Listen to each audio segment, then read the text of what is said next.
Let not your heart be troubled. You are listening to the Sean Hannity Radio Show podcast. All right, so I have insomnia, but I've never slept better. And what's changed? Just a pillow. It's had such a positive impact on my life. And, of course, I'm talking about My Pillow. I fall asleep faster, I stay asleep longer, and now you can, too. Just go to MyPillow.com or call 800-919-6090. Use the promo code Hannity, and Mike Lindell, the inventor of My Pillow, has the special 4-pack. Now, you get 40% off 2 My Pillow Premiums and 2 Go Anywhere pillows. Now, My Pillow is made here in the USA, has a 60-day unconditional money-back guarantee, and a 10-year warranty. Go to MyPillow.com right now or call 800-919-6090, promo code Hannity, to get Mike Lindell's special 4-pack offer. You get 2 My Pillow premium pillows and 2 Go Anywhere pillows for 40% off. And that means once those pillows arrive, you start getting the kind of peaceful and restful and comfortable and deep healing and recuperative sleep that you've been craving and you certainly deserve. MyPillow.com, promo code Hannity. You will love this pillow. Coming this March 17th. Dublin's very own talk show leprechaun, Sean Hannity. Top of the morning to ya. This is your right-wing, ultra-conservative leprechaun, Sean Hannity. Let's go to the phones now and to Bruno. Hello, Bruno. Yeah, Sean, you know what I think?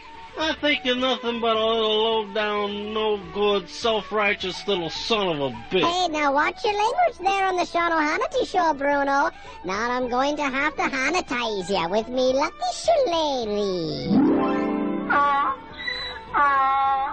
See you there, Bruno. I turned you into a jackass, like you weren't one already. Who's next on the Sean Hannity Show? Hello? Hey, Sean, I'm a liberal Democrat, and I think you and Rush Limbaugh are a couple of right-wing, wife-beating, egomaniacal, Republican, vomit-spouting, bombastic, warmongering, heinous, antifreeze drinking. Right there. Well, let me tell you what I think. I think I'm going to have to Hannitize ya. Oh, what am I saying? I think you and Rush Limbaugh are great. I love you.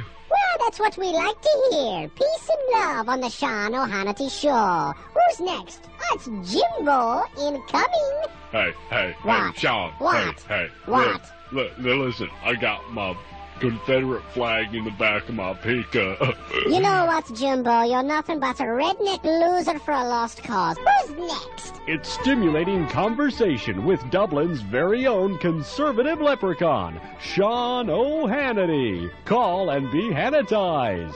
Top of the morning to ya, you coward. Sean Hannity. Me laddies, happy St. Patty's Day. We be drinking a bit heavy on the program today. Might be a little incoherent. All right, that's pretty bad, right, Linda? That was really bad. I think anyone who's drinking already should call us now at 800-941-SEAN. Yeah. Well, what nobody knows about New York City on St. Patty's Day, they always have this big, huge parade, St. Patrick's Day parade. And it's been under controversy. Should gays and lesbians be marching? And, I think Boston was dealing with that again this year. Not so much in New York. And it's the craziest thing you've ever seen. Everybody's drinking green beer. You see people throwing up in the streets, green beer. It is the single worst day to ever go to New York City, period, end of sentence. Instinctively, I knew this as a kid.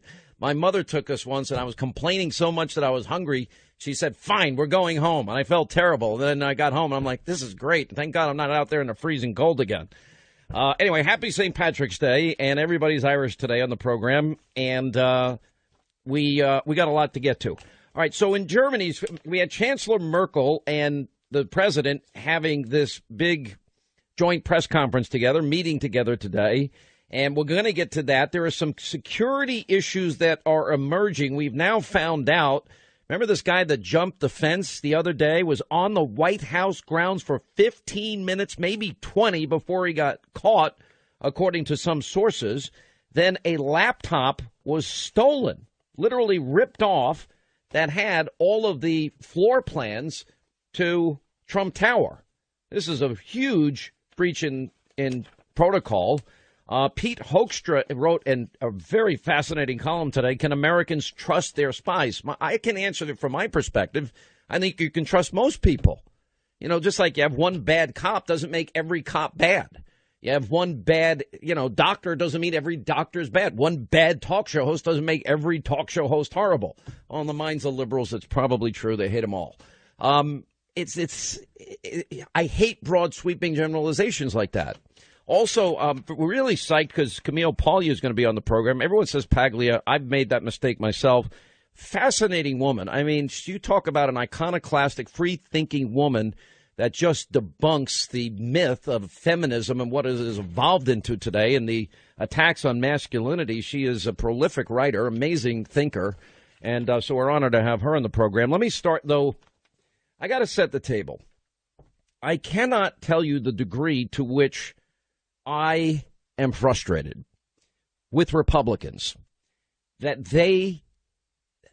what the damage that they are doing and have done to themselves is incalculable. It is so stupid what they have done here with health care. For 8 long years, it's been about repeal and replace. 8 years. Now, I told you we are going to hold all of these politicians, every one of them, accountable.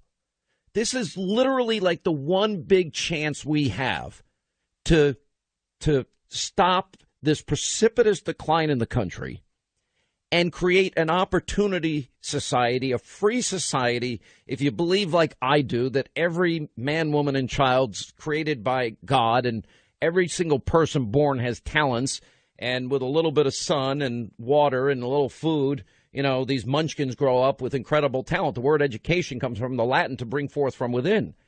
We could have the American dream. Wealth creation is not a zero-sum game. There's not a limited amount of wealth that can be created in America. So here we have a chance to reverse things. Here you have a president with endless energy. I mean, a president that is a man of action, a president that wants to keep promises, which is, the things I would tell you about Donald Trump, knowing him over the years. By the way, he's not going to be perfect. He's going to make mistakes. When he does, we'll tell you. But he moves at the speed of light. He makes decisions quickly, cuts through all this bureaucratic crap. His budget shows in so many different ways that he wants to cut the size and scope and depth of government intruding into our lives, getting rid of these burdensome regulations, these ridiculously high taxes. In the industrialized world, we have the highest tax rate for corporations. It's insane. And we can lower that rate, bring in repatriated money for multinational corporations to park it overseas. It'll incentivize them to build factories and manufacturing centers. And those forgotten American men and women, which is what I think this election was about, can get their jobs back and buy their homes again, lowest home ownership rate in 51 years, and begin to rebuild their lives without government being such a big hindrance. It's not really hard to be a conservative. What do you want? All right, your government to keep your country safe and secure. He's trying to do that.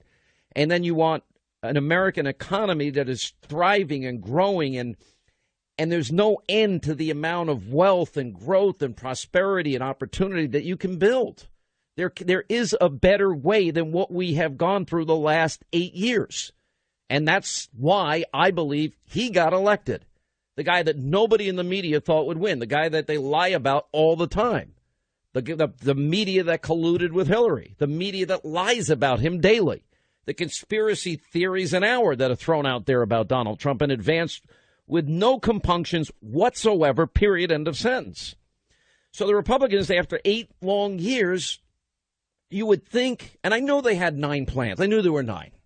But you would think at some point that knowing on November 9th that this was going to happen, that they could have gotten everybody in a room.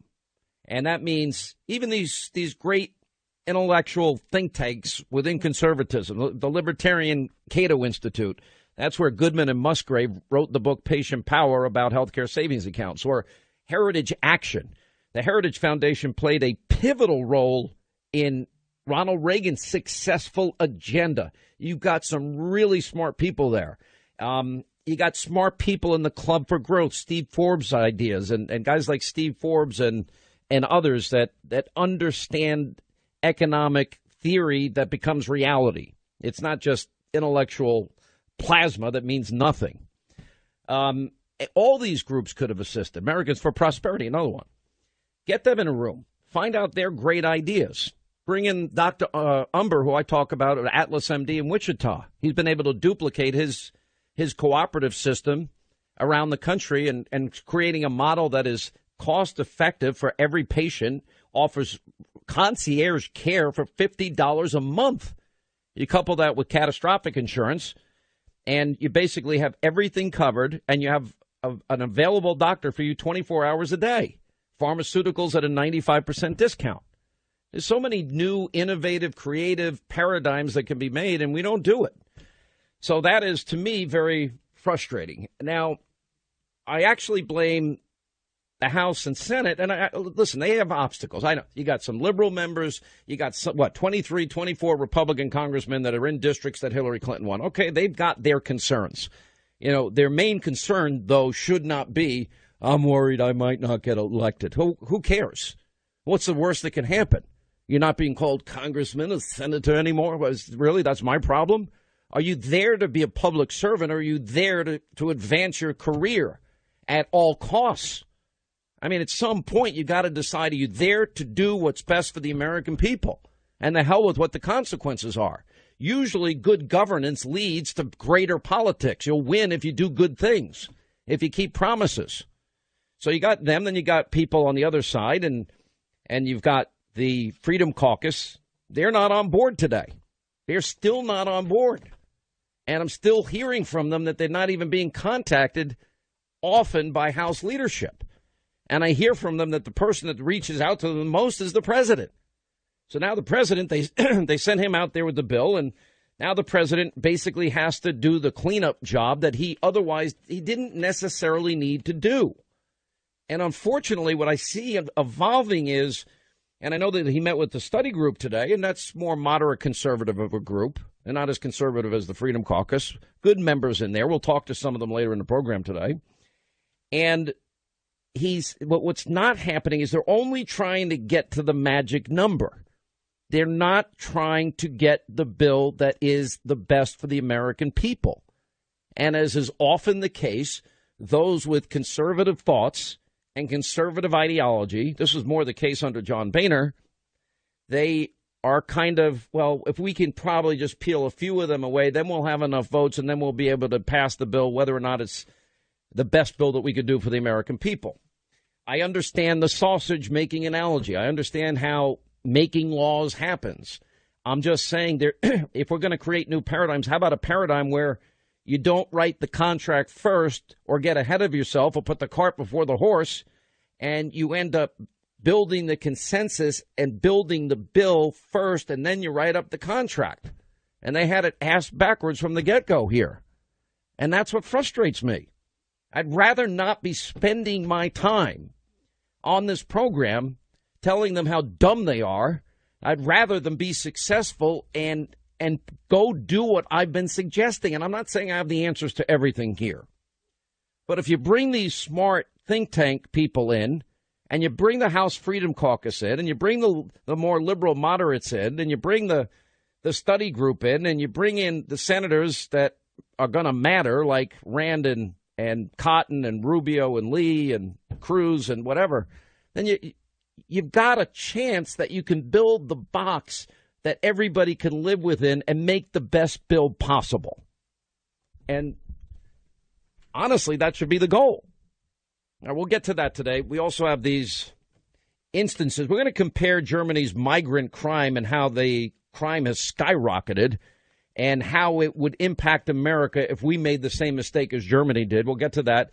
Camille Paglia is on the program today. Also, we have some members of the House. We'll hold them accountable today as part of our never-ending job to offer real conservative solutions and hold their feet to the fire. Prices are for base buildings only. Do not include windows, doors, or accessories.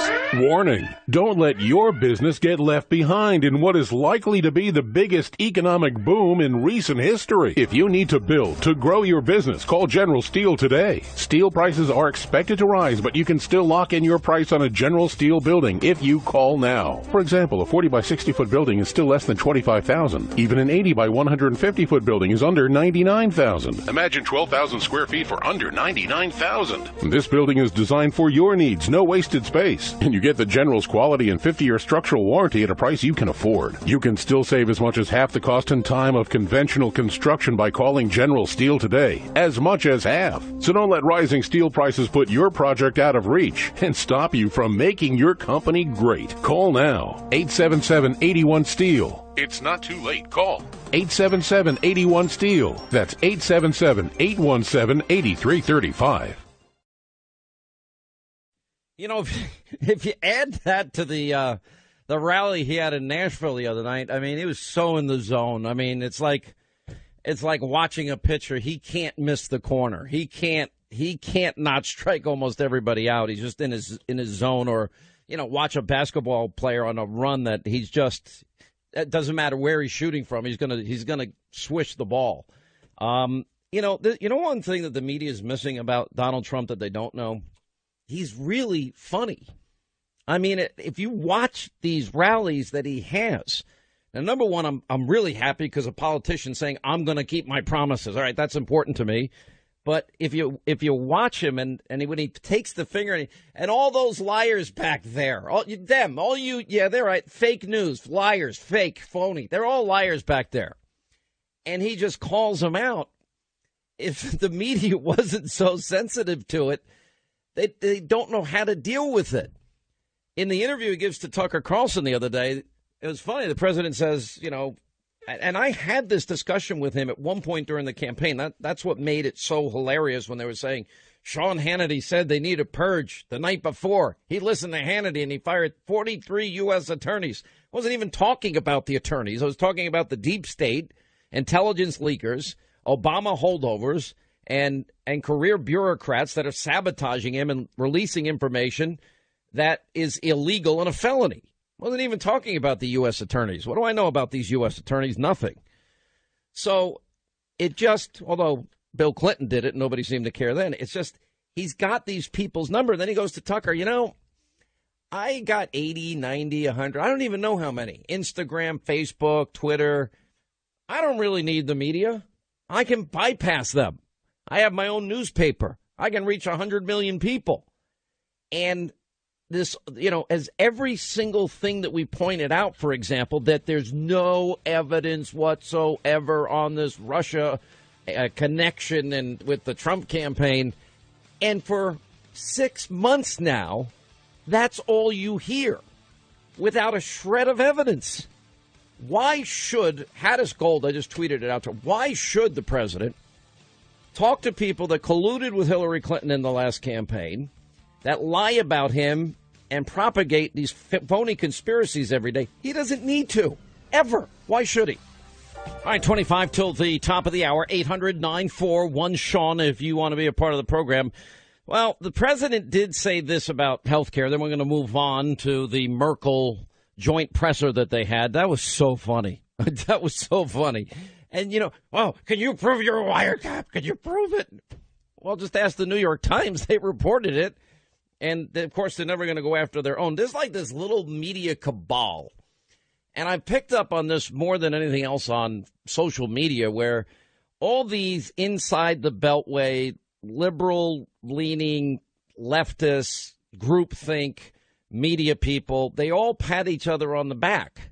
And what they do is they spend all day talking to each other. And they spend all day tweeting at each other. And they spend all day saying, isn't this great what I did? Yeah, it's great what you did. Isn't this great what I did? Isn't this great what you did? Isn't that great what I did? Did you just hear what the president said? We all agree it was horrible, right? It was wrong, right? And you know, besides Joe Concha over the hill, I mean, he's like an island unto himself, the poor guy. They just don't have the capacity, it seems, to be independent thinkers.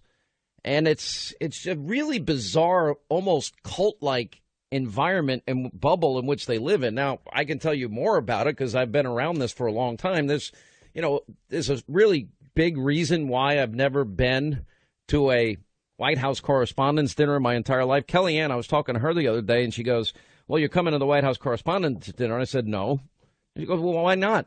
I said, number one, the president's not going to be there, and I've never been to one in my life. And she goes, you got to be kidding.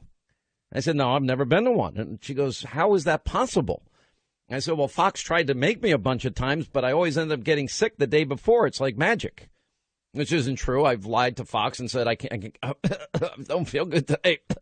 Meanwhile, I've taken maybe 3 sick days in 21 years. So they know I'm full of crap, and they just throw up their hands, and they just say, oh, forget it. You don't want to go that bad? We're not going to make you. Number one, you have to wear that stupid, penguin suit that they put you in, that tuxedo thing.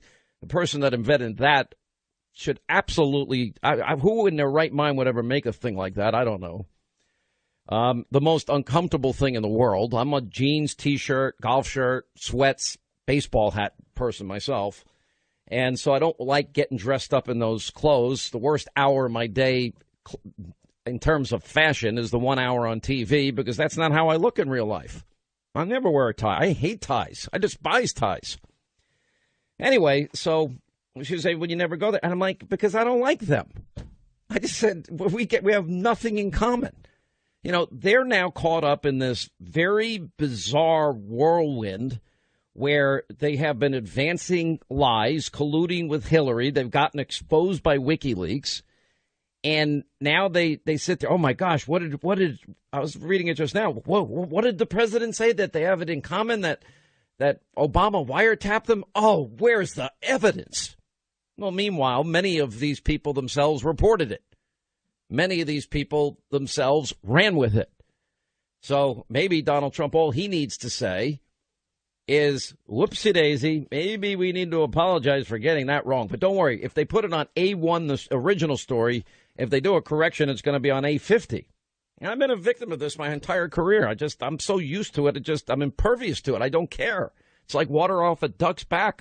Nothing penetrates.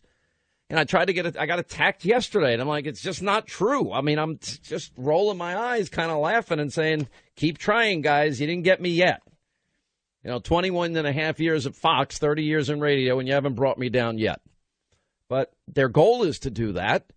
I mean, there is a chilling effect that nobody talks about as it relates to being a conservative in media. I don't know that liberals are monitored the way, say, I am, or Levin is, or Rush is, or any other talk show, Laura Ingraham is. I just don't see it. I don't see, for example, there are people that I know, some strange people in New Mexico, it just so happens, in their underwear. And their entire job is to monitor 4 hours of Hannity every day. Now, what a horrible existence that must be for that individual, and I don't care how much you're getting paid or whether George Soros is even contributing or not. Could you imagine? And their hope and their prayer is that I say one thing, do one thing, that they can just take me out and chop the legs out from under me. I've known this for years. I'm like, you become immune to that, too. And then they headlines are just so obscene and absurd and neological and just absolutely false. And that's why when I see the president, it's so funny to watch him point his face, those people in the back, and the crowd goes nuts. And the crowd, CNN sucks. I mean, I've been to the moments where that's broken out spontaneously, and it's just so alive.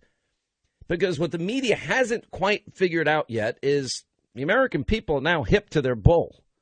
They're hip to their lies. They're hip to their distortion. They're hip to their misleading articles. They're hip to their conspiracy theories now, and it's just not going to work. Anyway, so I thought that was a pretty funny moment. And so there was a little bit of progress on the health care bill today in the Oval Office. And the president this morning met with congressional leaders and may have made some progress negotiating Obamacare in the replacement bill that he says could be a win-win. And this is from the Republican Study Group. And so here's what the president said. I was in Tennessee. I was just telling the folks. And half of the state has no insurance company. And the other half is going to lose the insurance company. The people don't know what to do. It's a disaster. Obamacare's dead. Nothing to do with these people. Nothing to do with me. It's on respirator, and it's just about ready to implode. Now, we could wait for 6 months or a year and let it happen, It's not the right thing to do for the people. This is a great plan. This is going to be fantastic. You're going to have bidding at the one level by insurance companies. And remember this. Those lines are going to come out. You're going to have bidding by insurance companies like you've never seen before. Plans are going to come out like nobody's ever seen before. Plans that nobody's even thought of now are going to be devised by insurance companies to take care of people. And we're going to take care of people at all levels. So I just want to let the world know I am 100% in favor. I'm 100. All right, so they're making progress. I think there's still a lot of work to be done because I talked to members of the Freedom Caucus, some 40 strong. I know the president announced from the Oval Office that some congressional leaders, some study group guys are agreeing to give states the option to impose work requirements on Medicaid recipients. By the way, that was a Freedom Caucus idea. That's where it originated from. And to block grant Medicaid, that's also a Freedom Caucus idea. And GOP leaders are using the Republican Study Committee endorsement and the words of the president to build momentum for the measure. Steve Scalise, who had come on this program, earlier in the week, or was it last week, Linda? I forget. The House Majority Whip, and he said that he did have the votes, but they didn't have the votes. You know, at one point, it was Paul Ryan saying it was going to be a binary take it or leave it deal for the Republicans. Now he has agreed to negotiate with these groups. That's all a good thing. That's all what I've said they needed to do from the beginning. In addition, the Medicaid agreement with the study group and the White House and some House leaders, they're also eyeing increasing the tax credits in the bill, some that could bring the more moderates on board, but that's going to alienate the conservatives. Again, I wish this was all done ahead of time. That would have been the more logical way to do it. Now, I want to, so the president goes out with Angela Merkel today. I have a study that came out, and Gatestone Institute, and it's pretty interesting because the actual number of crimes in Germany committed by migrants in 2015 might have exceeded 400,000. The report did include the crime data from certain areas, some of the more popular state areas in Germany, and also the state with the areas with the largest number of migrants. And for years, the policy has been to leave the German population in the dark about actual crime statistics. And anyway, you got violence now soaring, as a headline on Breitbart. In 2 German states, authorities there are expressing concern over official figures showing a huge rise in migrant crime, with the number of violent attacks in 2016 as having doubled. Now, sometimes in life, if you're really smart, if you see somebody's making a really dumb mistake, and you see Germany's making a really dumb mistake, and Europe is making a really dumb mistake, and we've talked about the clash of cultures and people that live under Sharia law, the most oppressive, centuries-old insanity that they are trying to impose on everybody. Those that believe in Sharia, women can't drive, women dress a certain way, gays and lesbians get thrown off roofs. I mean, it's insanity. It's evil in our time.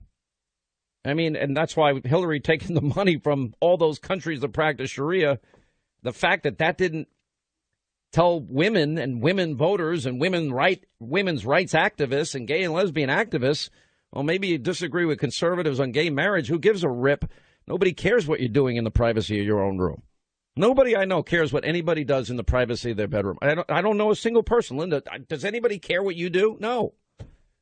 It doesn't matter. It's nobody's business. Thanks for shaking your head. That works really good on radio. I think people are very interested in what I'm doing, actually. I don't.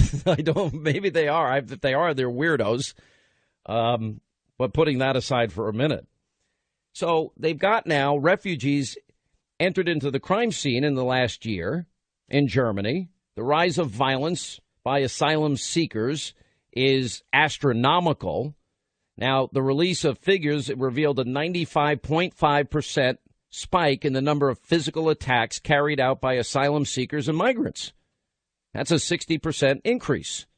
Everybody keeps saying, well, there's no such thing as a no-go zone in France. Yeah, there is.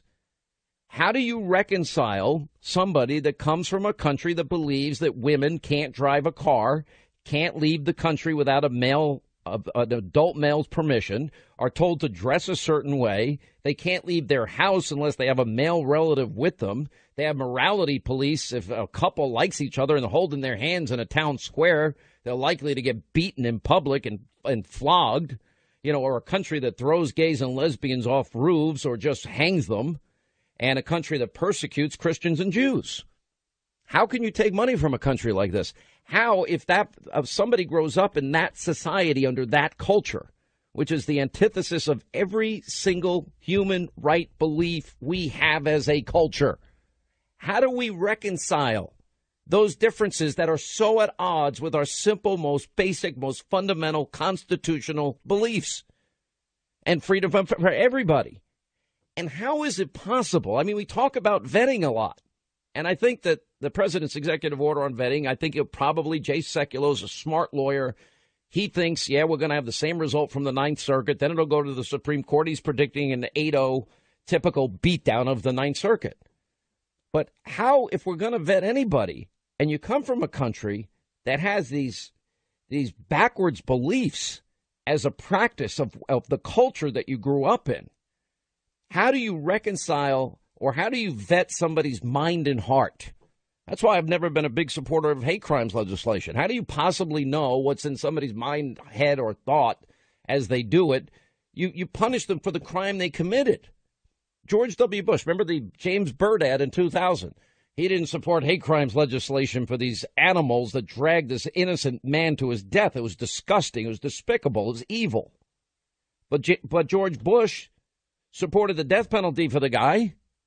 So who cares? The guy's dead. He's done. He's finished. He's going where he belongs, straight to hell. I mean, the idea that, he didn't support the hate crimes, but he supported the death penalty for that guy? For the people responsible for that? Anyway, so you've got migrants committing disproportionately high crime in Germany. You've got this cultural divide. I don't think you can read people's minds and hearts when it comes to vetting them. And I also think that ISIS, as evil as they are, radical Islamic groups, as evil as they are, they're not stupid. And they're going to train people to in what they should say and shouldn't say if they're being interviewed or vetted. And they're going to lie. And then successfully infiltrate the refugee population. And then risk, what's the Islamization, if you will, of Europe will come here if we don't make that decision now on how we want to bring people into this country.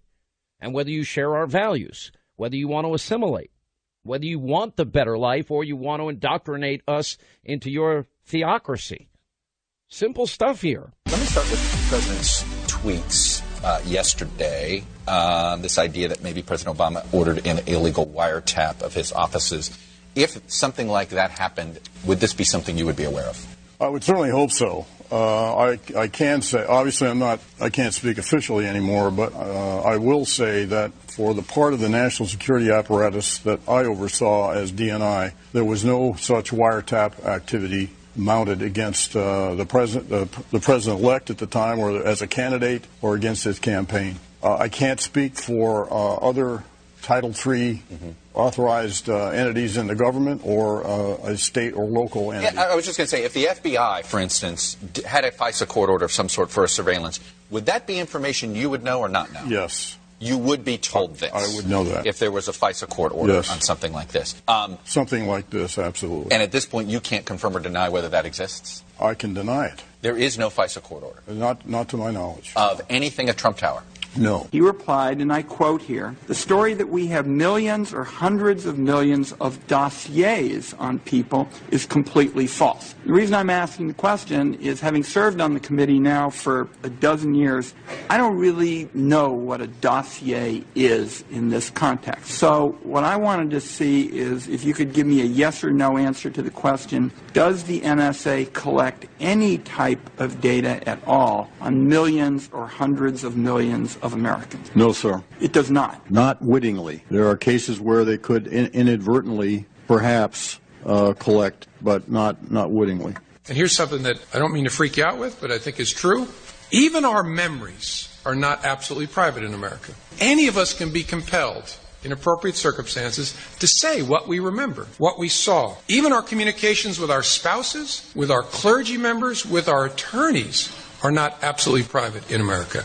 In appropriate circumstances, a judge can compel any one of us to testify in court about those very private communications. And there are really, really important constraints on law enforcement, as there should be. But the general principle is one we've always accepted in this country. There is no such thing as absolute privacy in America. There is no place in America outside of judicial reach. That's the bargain. And we made that bargain over 2 centuries ago to achieve 2 goals. To achieve the very, very important goal of privacy and to achieve the very important goal of security. Widespread default encryption changes that bargain. In my view, it shatters the bargain. Are you saying that every American can be wiretapped against their will without any warrant at any point? No, I'm saying they are. You're saying you mean I have been wiretapped? That's right. Repeatedly? Yes. And by wiretapping, that means what? Recording my phone conversations, taking my emails, my texts? Right, that's correct. And also storing it for mining. It's all done under Executive Order 12333, Section 23C. Well, 12333 is the one that Obama put in place just 2 weeks before he left. Well, he opened it up to all the other agencies in the intelligence community. Originally, it was just restricted. The only ones who had access were NSA, CIA, and FBI. You're saying that every American listening to this program and every American in this country is being surveilled by our government without any type of warrant. Isn't that against unreasonable search and seizure, sir? Yeah, it's a violation. This is why I left NSA in 2001. They're violating the First, Fourth, Fifth, and Sixth Amendments of the Constitution, as well as any number of laws. All right, that last comment was from Bill Binney, 32-year veteran of the NSA, now has become a whistleblower, says wiretapping, metadata storage is at an all-time high. That means every single solitary American, every one of you listening to this program right now, he is making the claim and backing it up that it is being surveilled, it is being recorded, and it is being stored. Pretty scary. Anyway, Hour 2, Sean Hannity Show. The issue of privacy and surveillance, is it something that we've got to pay attention to? And then, of course, it gets to all of the questions of the deep state. A very, very fascinating article in the Wall Street Journal today by Pete Hoekstra. Now, Pete is the former House Intelligence Committee chairman. He wrote this op-ed.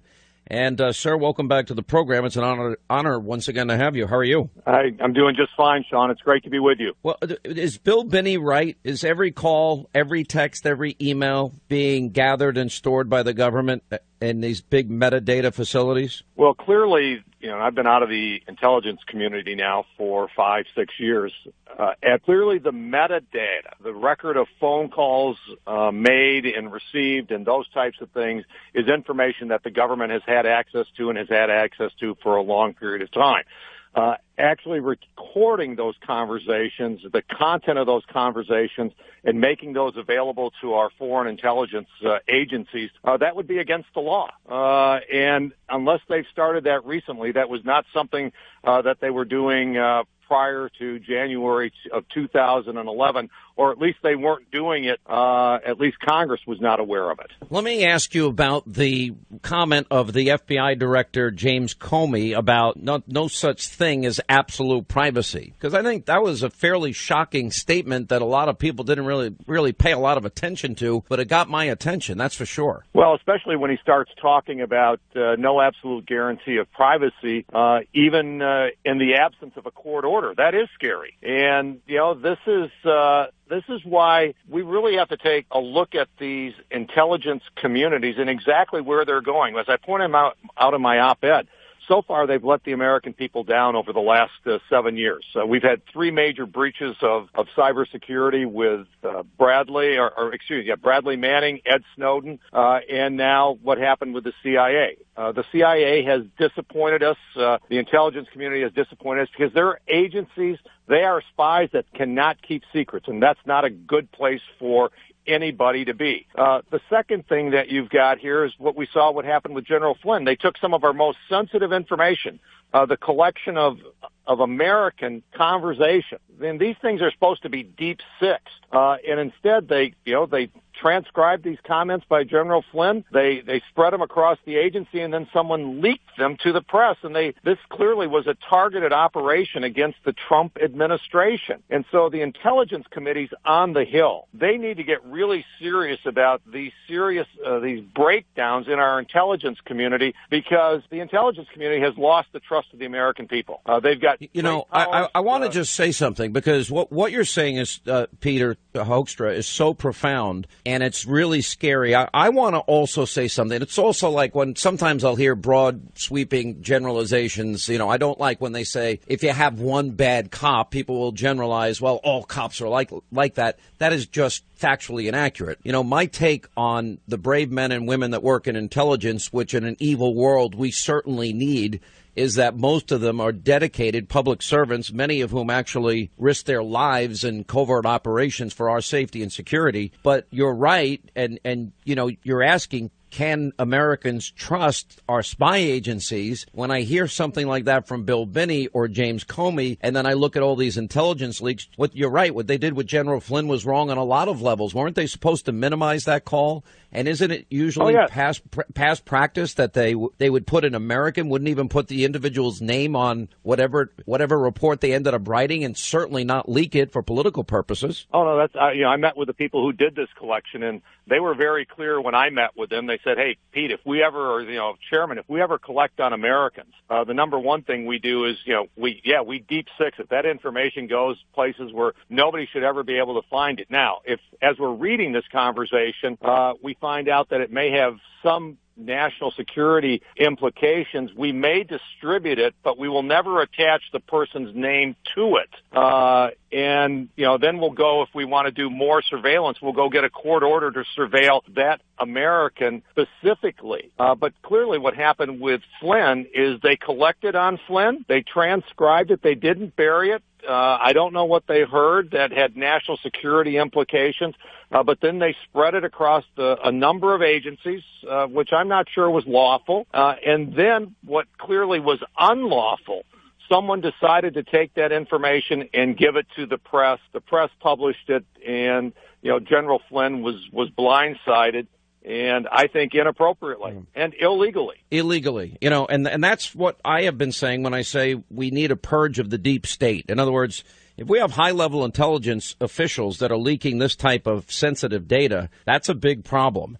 Secondly, when we find out through the reporting of John Solomon and Sarah Carter that, there was an investigation, there was a FISA, there were 2 separate warrants, and on an ancillary side of things, they looked into Donald Trump's server. That's what they've been reporting, and in fact found nothing, no issue of collusion, and everybody in the media is running rampant with a conspiracy theory. Is it odd to you that at this late date nobody will confirm whether or not anything untoward has been found? Yeah, it does kind of surprise me. Number one, I think, at least for the intelligence committees, they really, I think the leadership ought to really just step back and do their investigation. There's plenty of things for them to take a look at. They have to look at how the intelligence community has failed us by having these massive leaks. Why don't you have these controls in place that, you can find the Bradley Mannings and the Ed Snowdens before this ever occurs? Such a good point. And by the way, am I wrong to say that, and I interviewed Julian Assange when at one point he exposed that we have no cybersecurity. At what point does it become America's problem and their responsibility that they have not set up a system that's safe and secure? Oh, no, it's their responsibility right now. It's been their responsibility for the last 7 years. Well said. I want to thank you. It's really, we're going to put this up on our website, Pete Hoekstra, Wall Street Journal piece you put out, Can Americans Trust Their Spies? This is beyond anything I've ever seen, and it's only going, we're going to see more and more and more revelations on this as we move forward. Still not sick of winning. Making America great again. Sean Hannity's on the air right now. All right, as we continue Sean Hannity Show, we have some breaking news. Mentioned earlier, the White House jumper apparently was on the White House grounds for 15 minutes before he got caught. 15 minutes before he got caught. How does this happen? I've been there a number of times since President Trump got into office. It's nearly impossible, from my perspective, for that to happen. Also, we have another story where a laptop computer that contained floor plans for Trump Tower and information about Hillary Clinton email and the investigation into that and other national security information was stolen from a Secret Service agent's vehicle in Brooklyn. Anyway, joining us now is Dan Bongino with us, former Secret Service officer himself, good friend of the program. Dan, what's going on here? Yeah, Sean, these are really two bad stories. It's not been a banner week for the service, but here's what I'm getting from my contacts on story one, the fence jumper, which is really disturbing. I'm hearing that the gentleman Tran who jumped the fence jumped on the Treasury building, on the Treasury side, in the front of the Treasury building, and was actually on top of the fence. Didn't just jump right over, like actually celebrated his accomplishment for a moment. I'm not kidding. This is no room for humor or sarcasm. And was not detected. Jumps the fence, broke multiple alarms. There were alarms all over the place designed to sense various things. And the most disturbing part about what I'm hearing, Sean, is that after tripping multiple alarms and apparently being seen by a couple of people who didn't think anything of the incident, the alarms were actually cleared. Now, that's just a whole different level of incompetence. How that happened is beyond me. I'm familiar with the White House and how it works. You would have to go physically investigate and look at it and say, no, it's all good. And that's, if you're doing your job appropriately, that's really difficult to do if there is in fact an intruder, which obviously in this case there were. So we have, jumping the fence and actually celebrating it for a moment, tripping multiple alarms, and it apparently was seen by a couple of personnel, I'm guessing on the uniform division side from what my contacts are telling me, and was never stopped. And I'm hearing the number was close to over 20 minutes, Sean, which I know the first time I met you was at the White House, so I know you've been there.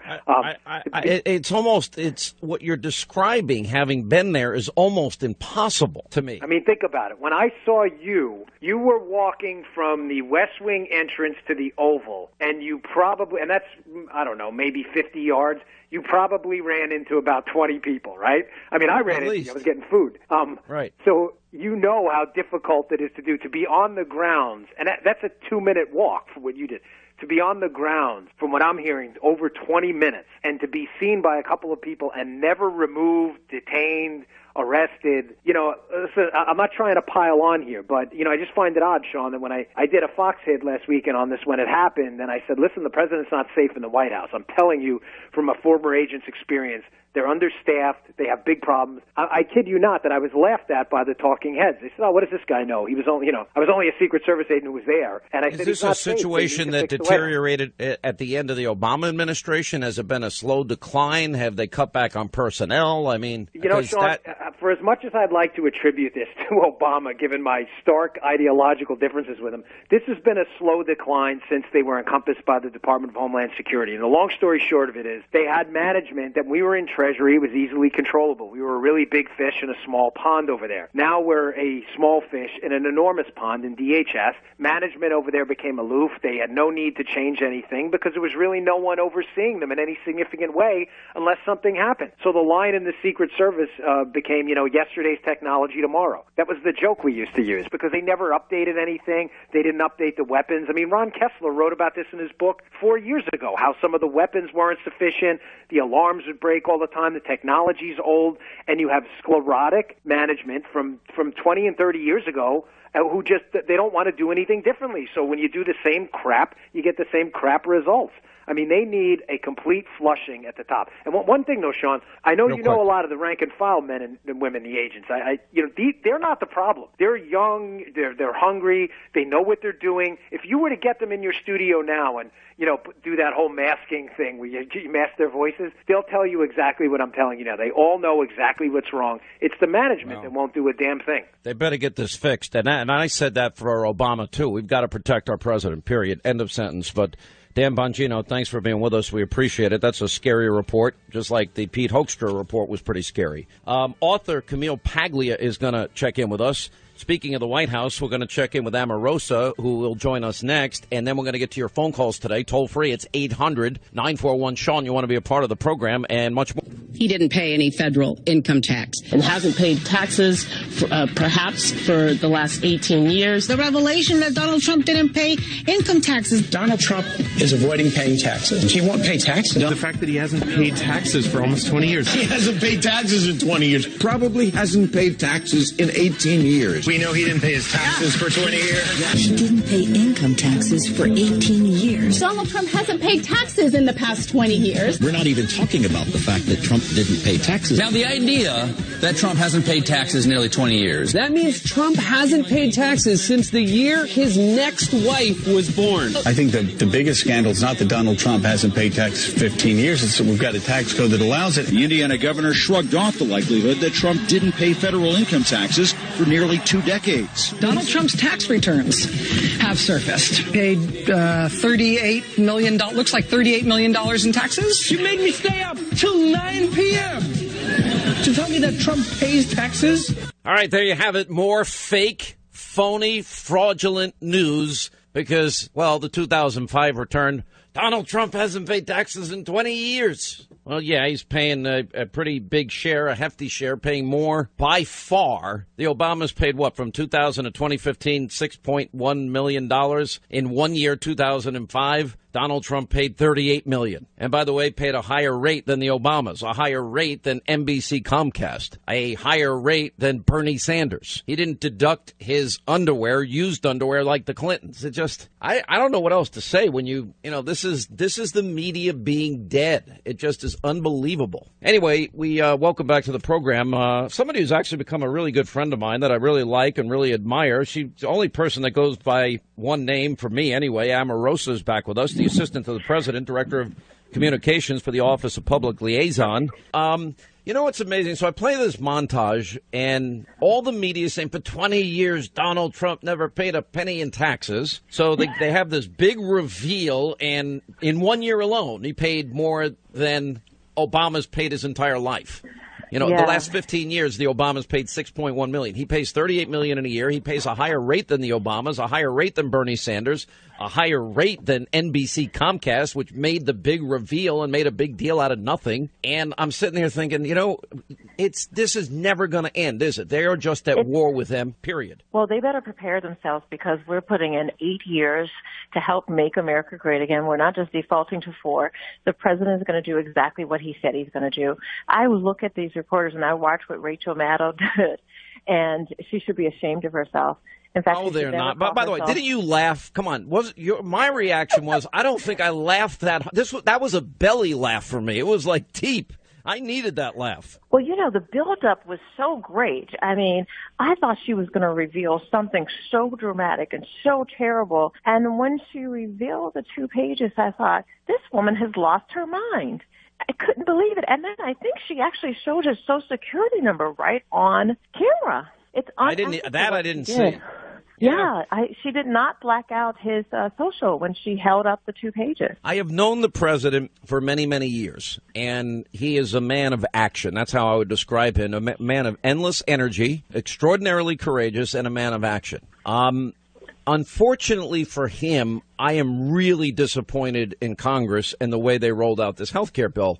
And here's my logic, Omarosa, and I want to get your take on it. So they had 8 years of telling the American people they're going to repeal it, they're going to replace it. Repeal it, replace it. All right. They got the House in 2010. They got the Senate in 2014. They said, give us the White House and we'll be able to get all this done. They get the White House. President Trump wins, by the way, in spite of some of them on the Republican side that were no help. I have a much longer memory than he does. And so now he's elected, and you would think like on November 9th, they would have started getting ready, building the bill, building consensus. And so they drop a bill that has so much opposition within their own ranks that now the president has to go do their job and build the consensus they should have built for 8 years. That's frustrating to me. Well, I have to say to you that, yes, the rollout has been a little complex and complicated, but I believe that truly more people will not just have coverage as they had with Obamacare, but they'll have the care that they need. They will actually be able to see the doctors that they need to, and they'll be able to help to heal their bodies, their minds, their soul. That's what this is designed to do. Now, we could have done better with the rollout and explaining the different steps to how we had to repeal and replace, but I don't want you to throw the baby out with the bathwater. There's still help in this bill. There's still an opportunity for us to do exactly what he said he was going to do. So I just think if people could just be patient, this president is committed to making sure that everybody doesn't just have health coverage, but they have health care, that they get the care that they need, Sean. Listen, I agree with all of that. And, you know, I've been putting different ideas on the table, and I'm trying to offer positive solutions. One of them is certainly what the president ran on, healthcare savings accounts. There's this guy in Wichita, and his name is Dr. Josh Umber. And he has this practice, it's called Atlas MD. If you're an adult and you're part of his cooperative, you pay $50 a month for unlimited care. You get $10 a month for any child. Part of unlimited care means you pay like 50 cents for an x-ray. He negotiates directly with pharmaceutical companies, so you get the pharmaceuticals dispensed from your doctor at a 90 to 95% discount. You get, you know, stitches, broken legs, everything but, say, a heart attack, cancer, although he'll get you the cancer chemo drugs at a 95% discount, you know, but now you can get a very inexpensive catastrophic plan, and you've got yourself full, complete health care, 24-hour availability to your doctor, your pharmaceuticals next to nothing, and he has now duplicated this about 1,000 times around the country. And I know that cooperatives were in the Freedom Caucus and the Rand Paul bill, and I don't know if it's in this new bill, or that's like a Donald Trump idea, because he always thinks outside the box. It does sound very much like Donald Trump, because the president wants to do things that tend to be unorthodox and never done before. But I also think when you describe what this gentleman has done in terms of allowing people to pay the $50 a month and get the care they need, I think that the spirit, that same spirit, is behind what the president is doing. I mean, when people's premiums were going up double, triple, I mean, we had some folks in telling their stories about how they were affected by Obamacare, and it just devastated me.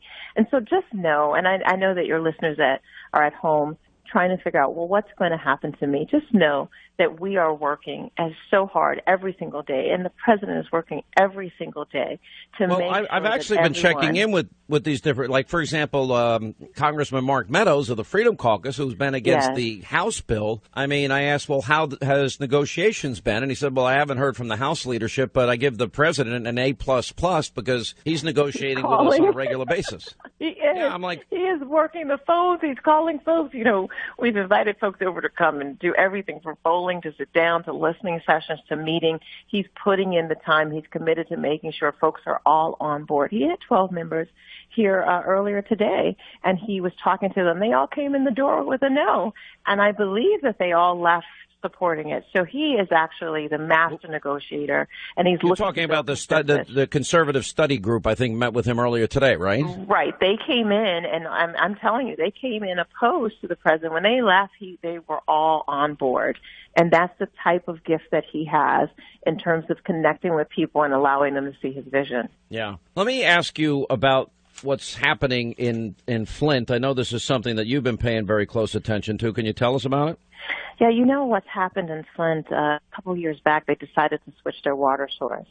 And as a result, so many of the residents, in fact, 100% of the residents were exposed to very high levels of lead and all types of contaminants in their water. In fact, many of the residents have been living on bottled water for the last couple of years. And so because of a subsidy, they didn't have to pay their water bills. And just last week, the subsidy ran out. They required that these residents now start paying their water bills, even though when they cut on their faucet, Sean, some of the water still was coming out smelling funny. Some of it was still coming out brown.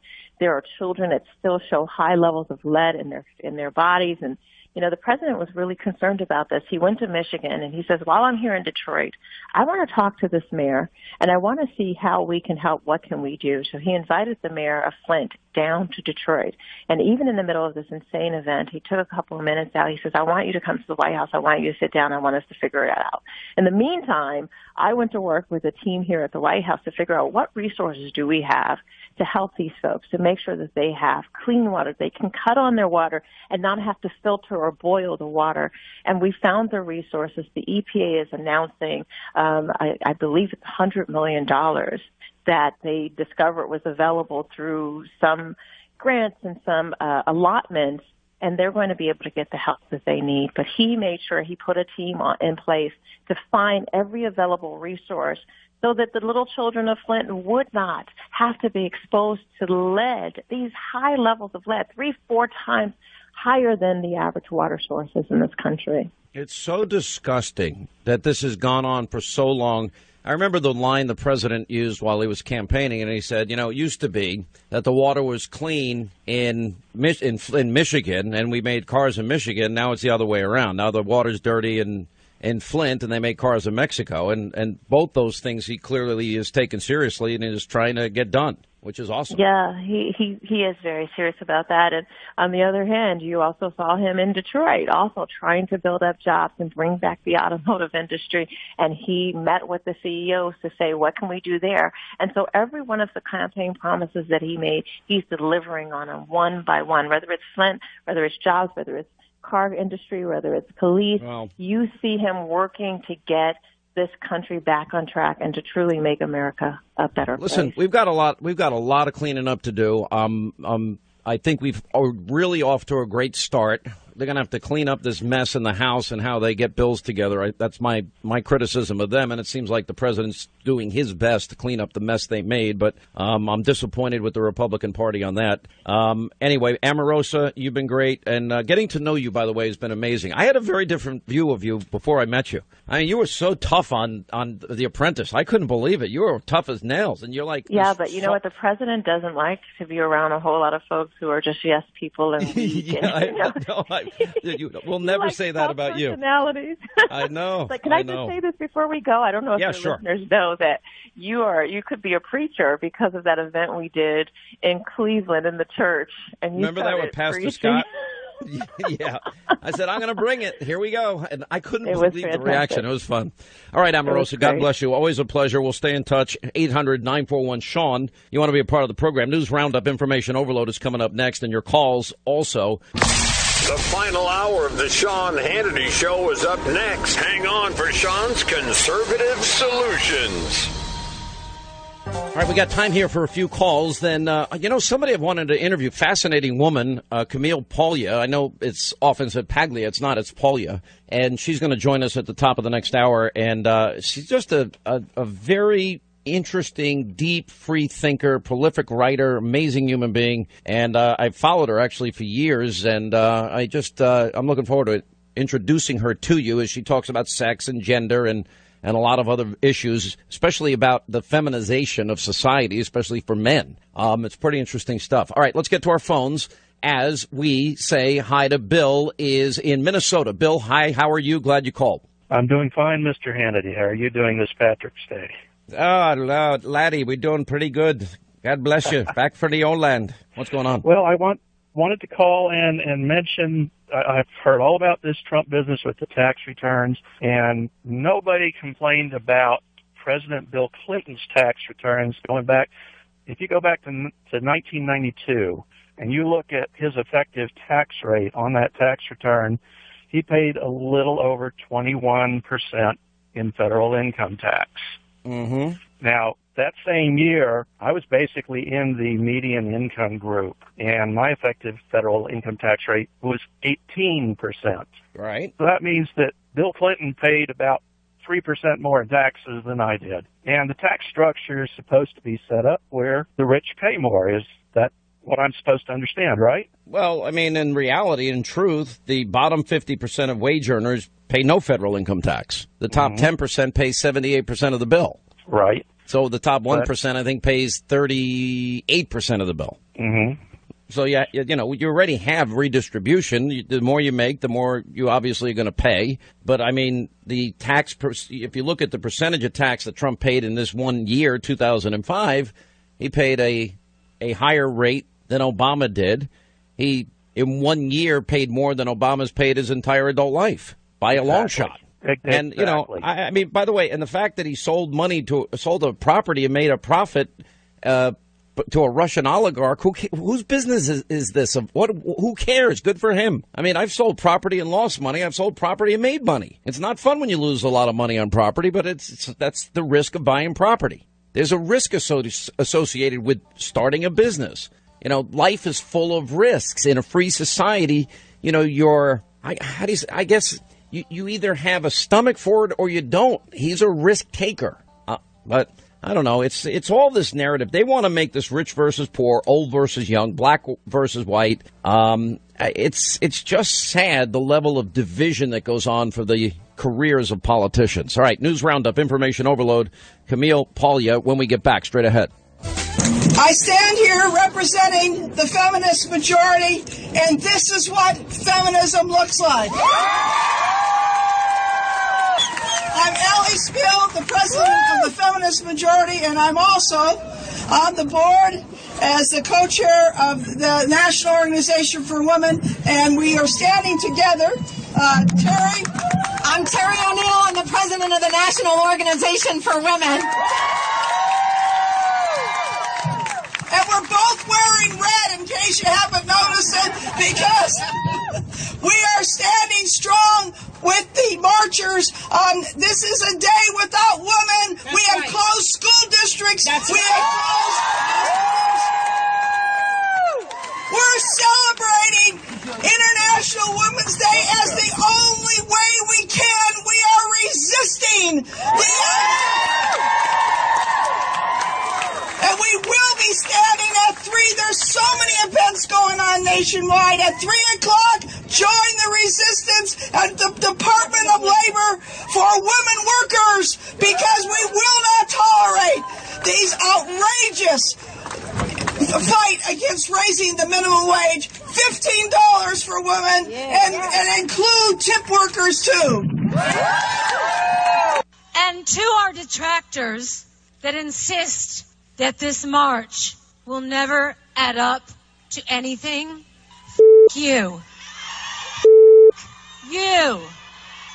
But this is the hallmark of revolution. Yes, I'm angry. Yes, I am outraged. Yes, I have thought an awful lot about blowing up the White House.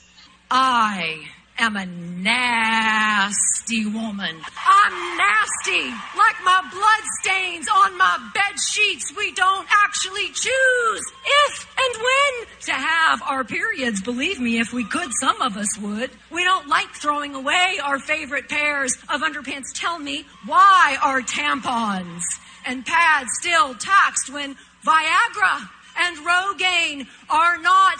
Is your erection really more than protecting the sacred, messy part of my womanhood? Is the blood stain on my jeans more embarrassing than the thinning of your hair? All right, there you. It's so hard to listen to, but then I laugh at the same time. I can't help it. Anyway, glad you're with us. Final hour here on a Friday. News Roundup, Information Overload Hour. I'm really honored to have this next guest. I've been fascinated with her, and I've got to credit the Drudge Report for introducing me to. I've always said Camille Paglia. It's Camille Paglia is the actual pronunciation of this. And her life, her background, her experience. She's been an iconoclast her entire life. She's got a brand new book, Free Women, Free Men, Sex, Gender, Feminism. And one of the more interesting people, and I got to tell you, one of the great writers that I have seen in all the years I've been reading columns of people. And it's a great honor, Camille, to have you on the program. How are you? Well, it's great to be here, Sean. Thank you so much. I read in your recent interview you like to drink Corona during interviews. Are you drinking a Corona? Not right now, but I love beer. Okay, in fact, that's one of the pieces in the book where I'm demanding an end to the age 21 law. Yeah, exactly. Well, I was a bartender, Camille, at 17, and getting in a lot of trouble at that point in my life. Yeah. You know, before we get to what you just heard, why don't you just give an overview of what you're saying in this book? Okay, well, I was inspired by first wave feminism when I was simply an adolescent, in the early 1960s. I was inspired by Amelia Earhart, by Katharine Hepburn, who just after women had won the right to vote in 1920.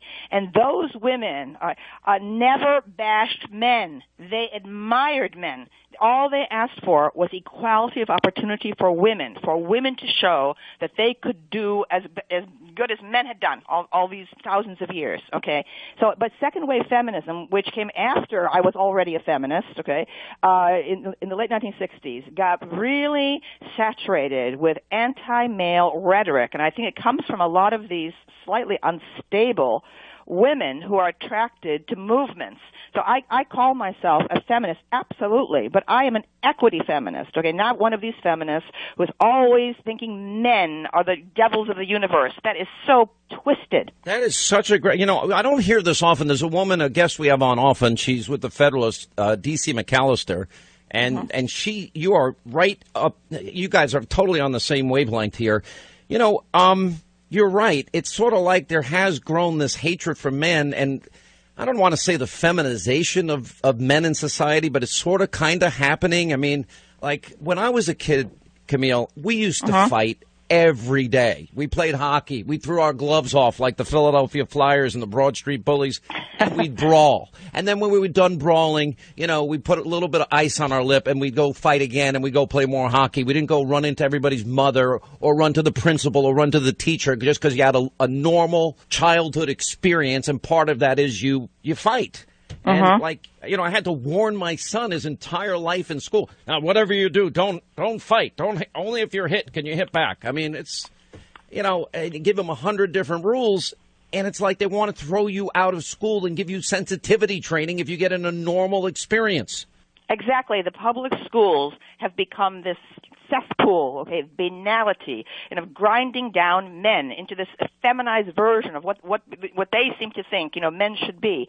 The reason my book is called Free Women, Free Men, is that men have every right to define themselves, to find their own identity, to pursue their own tastes and passions, all right? And we have to stop this, all the institutions now of society, whether it's the colleges or the social welfare agencies, or the public schools, are defining masculinity as inherently toxic. Okay, this is the biggest neurosis. That's being imposed on young people. Everyone is in psychological chaos.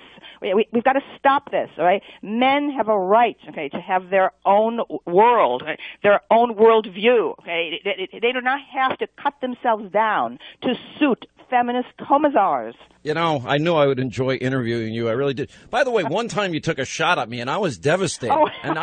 And by the way, nobody gets to me ever. You can write anything, say anything about me. I don't give a flying rip what any of these people say. I was like, I thought she would have liked me. That's what I said to myself. Sean, I have to say, all these years, and I listen to talk radio a lot. Okay, I'm in my car a lot, and so on. I have to say that the one time I really disagreed with you was your take on the Trayvon Martin case. I have to say that was probably the only time I can think of where I thought, oh no, I wish I could talk to you and try to maybe slightly soften your rhetoric about it. But you were a man, I guess. Maybe that was it. Maybe there was that testosterone in me. Yeah. Remember, but did the one eyewitness that appeared very late in that trial that said identified Trayvon ground and pound, and the voice was identified screaming as George Zimmerman, did that change your mind at all? No, I felt that Zimmerman had absolutely no business deputizing himself. Okay, he had been told to stand back, and he put himself into it. And I do think he should have been charged with manslaughter from the start. But let's not get into that. Okay, let's no, that's fine. I want to ask you about this. In this last interview that you did, I really was fascinated about your comments about the president. You said, quote, "I felt the Trump victory coming for a long time." Mm-hmm. Oh yes, absolutely. Tell me why. Oh, I just felt I have an instinct. I do not live in New York. Okay, I work in Philadelphia, but I don't even live in Philadelphia. I live in the suburbs. I try to stay close to the people. I try to listen and be, and feel I'm part of the country at large, not in the bubble of Manhattan, Washington, Los Angeles, and so on. Right?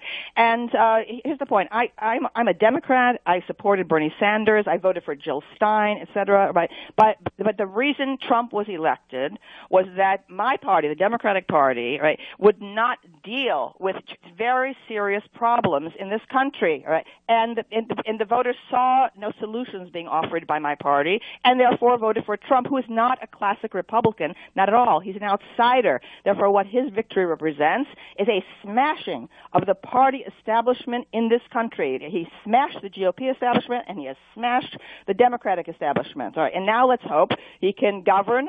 I hope that he can, make strides in job creation and reduce the size of the federal bureaucracy, because one of the themes of my book, okay, is the atrocious corruption of the bureaucracy on college campuses, right? It's the administrators who are responsible for the PC, Stalinism, on campus, right? The faculty has been eunuchized. The faculty has been silent. They've been marginalized. This is why there's no education going on our campuses, all right? Bureaucracy is our enemy, okay, whether it's in Washington or on the college campus.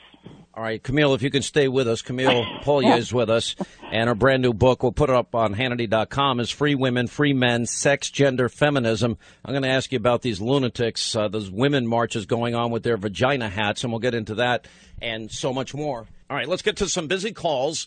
You've been very, very patient here today, as usual, and, oh, look at this. We've got the two twins of Friddle and Fraddle, Crystal and Natalie, part of the original Let Not Your Heart Be Troubled Twitter Army Brigade. And, well, I guess we could say Friddle Fraddle actually is a talk show host now out in Vegas. And Friddle Fraddle, I guess, is working her way through law school. Is that what you're doing? Something like that. Something like that. Hey, happy Sean Patrick's Day to you, by the way. Yeah. Oh, is this what the purpose of the call is, to say happy St. Patrick's Day? Now, every CPAC, usually see you guys. I only got to see one of you last year. What happened to the team, the duo? Well, see, what happened is some of us work for a living, and I didn't have... Welcome to the real world, finally. See? I bet you look at your paycheck and your pay stub, and you say, wait, I pay that much in taxes? Oh, yeah.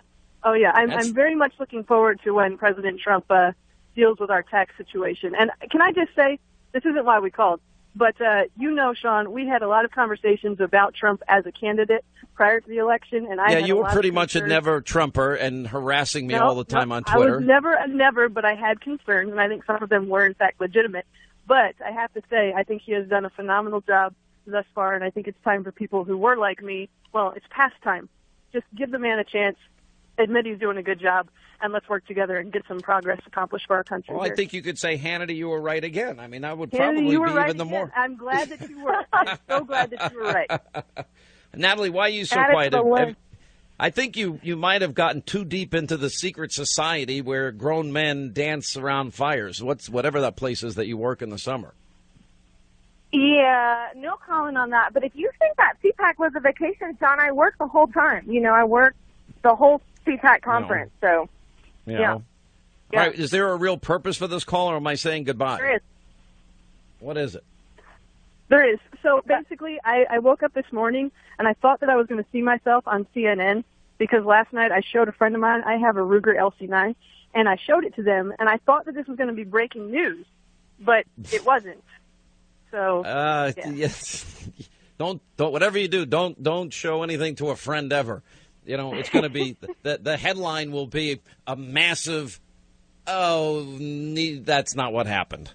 It's just, look, this is the environment we live in. And listen, I take a lot of shots at a lot of different people, especially my fellow comrades in the media. They're the comrades, not me. And, I guess this is their way. They think they're punching back. But, facts are very interesting things. And at the end of the day, there's nothing here and nothing was there. Nothing ever was there. And they make a sensational headline, they get their clicks, and they move on. I mean, this is now the new trend I see. My name gets used for clicks. Hannity, something outrageous, blah. Not true, but Hannity, something outrageous, blah. Then, they get all the web traffic they want. And, I guess really in a lot of ways it's a compliment. But on the issue of firearm safety, it's been a passion of mine.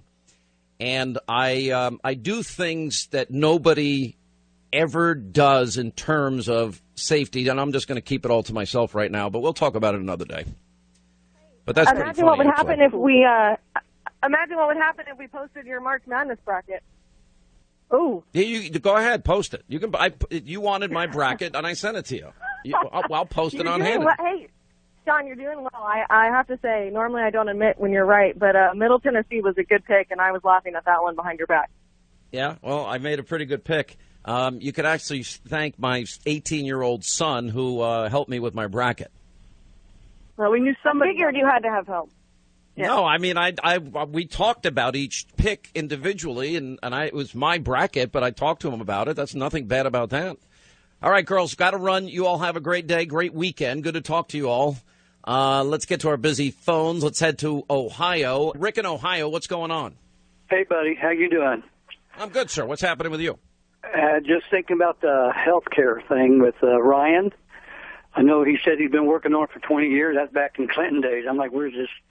I don't really care. I don't know if I trust the man or not at all, and I think Trump's smart enough not to.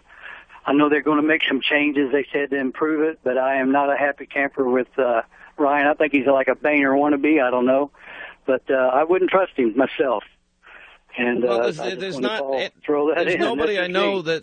Listen, I'm trying to be constructive here in my criticisms of them. You know, it's very hard for those of us that have been hearing these politicians for 8 years to see a rollout so disastrous like this. And, you know, I guess if I hear the sausage analogy, if you like sausage, don't ever get it, watch it being made. All right, I get it. But the problem is so much of this could have been done behind closed doors. They had so much time to build a consensus bill. And if they're going to make everything this hard and arduous and difficult, and they're going to drag the president into it, and now he's got to spend all his time talking to every congressman, every senator, everybody that has any criticisms of the bill, it just is not efficient to me. And it's typical government, you know, crap, to be honest. I'm way beyond disappointed. Now, with that said, failure is not an option here. They cannot take the first major piece of legislation as proposed by the president and fail. So if it means it's going to be another month or two of fighting, I'll put up with the other month or two of fighting as long as they get it right. You know, we've had these answers for a long time. I've been trying to get Washingtonians to call Dr. Umber. Who calls him? The Mississippi governor, and he loves the guy, and he's bringing him into Mississippi. Newt Gingrich calls him. Well, Newt Gingrich isn't the speaker anymore.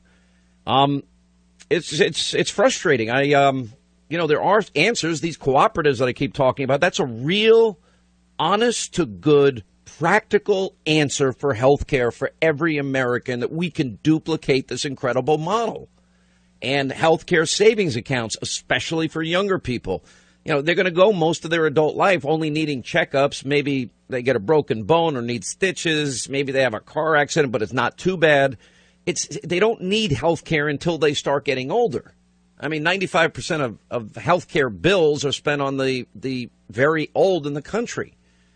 So the failure here is not an option. I've given all of my ideas that I possibly can, trying to be productive. And when you're dealing with bureaucrats and you're dealing with Washington, they need to act more like the president. You know, it's like in this case, the cart's before the horse. They wrote the contract before they ever made the deal points. They should have made all the deal points with all the different factions and all the different groups, dealing with all the Senate rules and all of the obstacles that they complain that they have to deal with. But they knew about that from the beginning. And they had 8 years to get this thing right, and they were not prepared. There's no other explanation for this. And so now the